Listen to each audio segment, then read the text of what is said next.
All right. So here we're going to start with some dollar books. And if you can believe, I got the Black Badge #1 blank cover with a patch for the Black Badge, which is the sickest thing I've ever seen. That is so cool. I want a jacket right now so I can put that on. All right, so these are all dollar books with the exception of the last two. So you got Black Badge #1. I don't know if a lot of people got this or what, but I'm stoked that I do. Southern Nightgowns #2. I used to have #1, the J. Scott Campbell, but my very first video on YouTube describes what happened to that. Then I got a run of trees here from Warren Ellis. So this is 3, 4, 5, 6, no 7, 8, 9, 10, 11, and 12. It's a cool cover though. Once again, still picking away here. This might be the other cover to issue 5, but I liked it. And then an issue 7, which I didn't think I had, so I picked that up too. This was another series that I managed to find, and I said in the video, oh, I'll just find the rest of this in a dollar bin. And here it is. So 2, 4, no 5, 6, 7, 8, 9, and I can find that last issue 10. I know. I couldn't believe this. This was in that dollar bin, and they didn't say much, even though there was a price sticker on it that said $69. Thief of Thieves #1. Maestros #1 in the dollar bin. Steve Scrossi. Is he on that? Yeah, that's his book. I couldn't leave the Bermejo Moonshine #4 cover in the dollar bin. Couldn't leave it there. Also, this Jenny Frison Rat Queens was in there. Huh? And also, I think this is the special. Orc Dave. Special #1. Okay. Also managed to find this I thought was pretty cool. That's issue 6, 5, 3, 2, and 1. I found a Skyward #1 and was stoked about that. And then my last 2 books were 2 wonderful copies of Thor #5.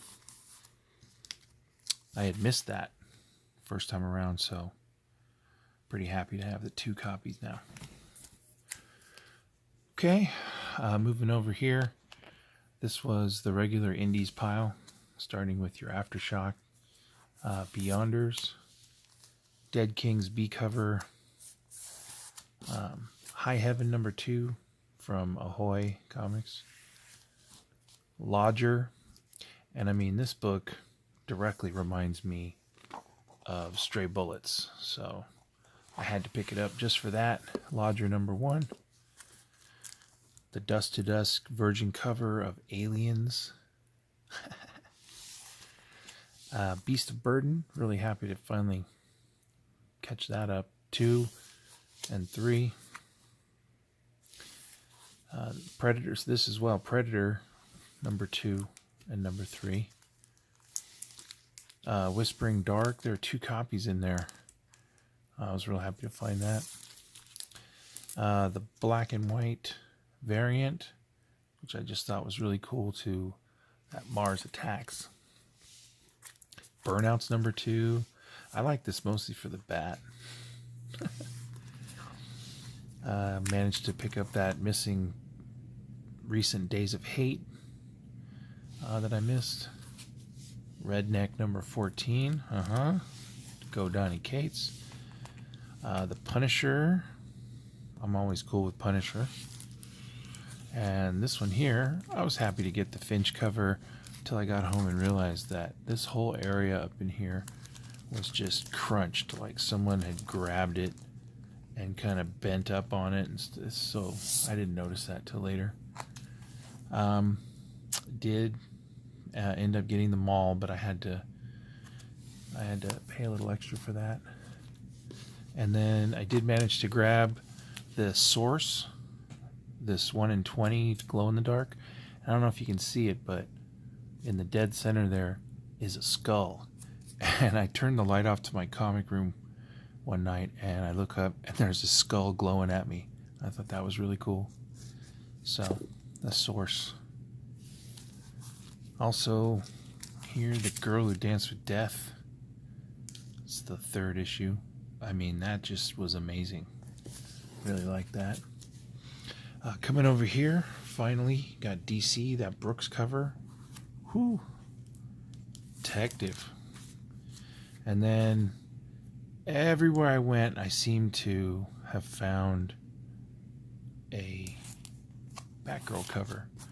And so there's 2 in here and 1 in there.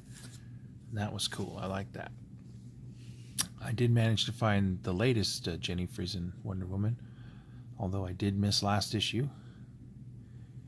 And also I went and picked up this the Lucifer cover. I liked it. Back issue pickup, I got a Scooby Apocalypse, the regular cover, number 25, Death of Fred.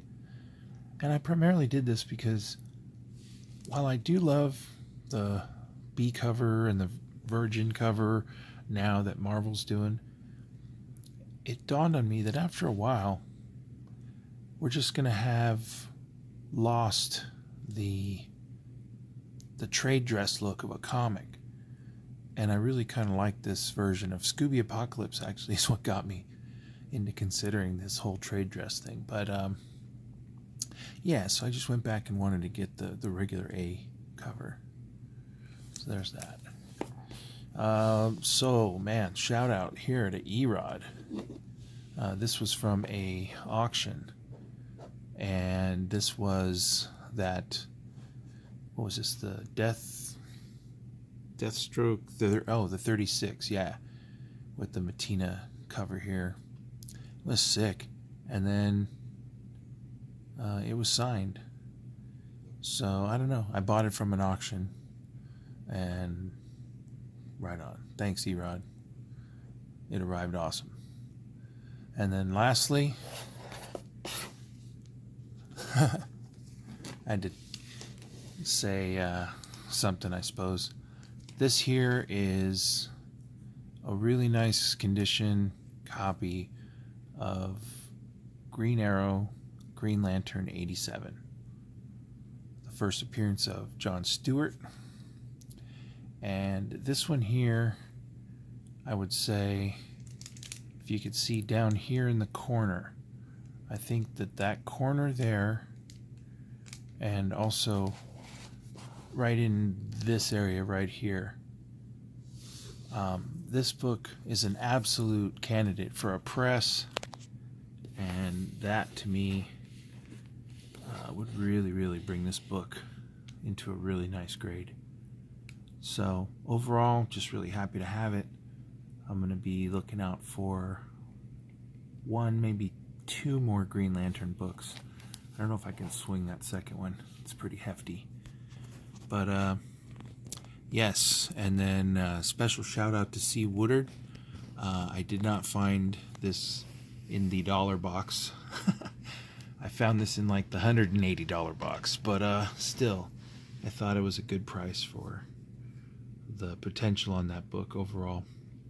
I would love to see this pressed up into a 9.2, or possibly the rarefied Cwood 9.4 area, but hey, I'm just really, really stoked. Love John Stewart. Actually, it was my favorite Green Lantern back in the day.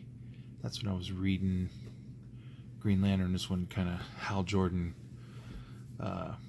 quit or whatever. So just really happy to have this. Anyway, there's a lot going on in the last week or two. So I'm just really stoked at all the stuff I managed to find.